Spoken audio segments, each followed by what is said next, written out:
संपूर्ण महाराष्ट्रासाठी आताच्या क्षणाच्या सर्वात मोठ्या आणि महत्त्वाच्या ठळक बातम्या। राज्यात धडाकेबाज निर्णय। उद्यापासून सर्वांना खुशखबर। 7 ऑगस्ट गुरुवार। काही मिनिटांपूर्वीच्या या बातम्या आहे। व्हिडिओ आवडल्यास लाईक करा, चॅनल सबस्क्राईब करा।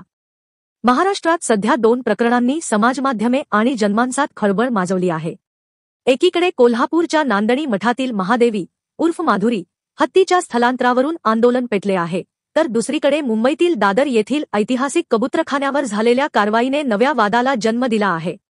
या दोन्ही प्रकरणांमधील घडामोडींमुळे अनेक प्रश्न निर्माण झाले आहेत। विशेषतः महादेवी हत्तीच्या आंदोलनाला दाबण्यासाठी कबूतरखाना प्रकरण पेटवण्यात आल्याची चर्चा आहे। पुढील बातमी बघा।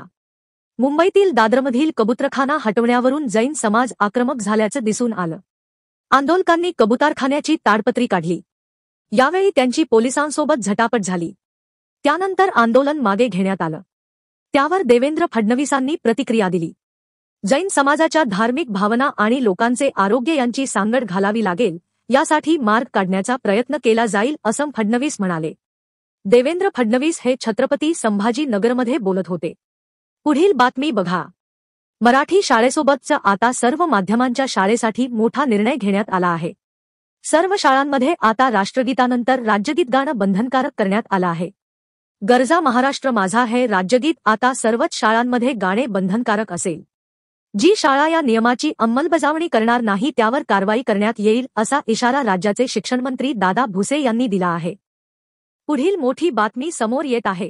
अखेर कोल्हापूरकरांच्या लढ्याला यश आलं आहे। माधुरी हत्तीणीला लवकरात लवकर कोल्हापूरमध्ये आणणार असल्याचं आश्वासन वंताराकडून देण्यात आलं आहे। वंताराचे सीईओ विहान कर्णी यांची आज नांदणी मठाच्या महंतांसोबत बैठक पार पडली। या बैठकीमध्ये बोलताना त्यांनी माधुरी हत्तीणीला परत कोल्हापूरला आणणार असल्याचं त्यांनी म्हटलं आहे। नांदणी परिसरात माधुरीसाठी घर बांधणार असून याच परिसरात माधुरीसाठी पुनर्वसन केंद्र सुरू करणार असल्याचं देखील विहान कर्णी यांनी म्हटलं आहे।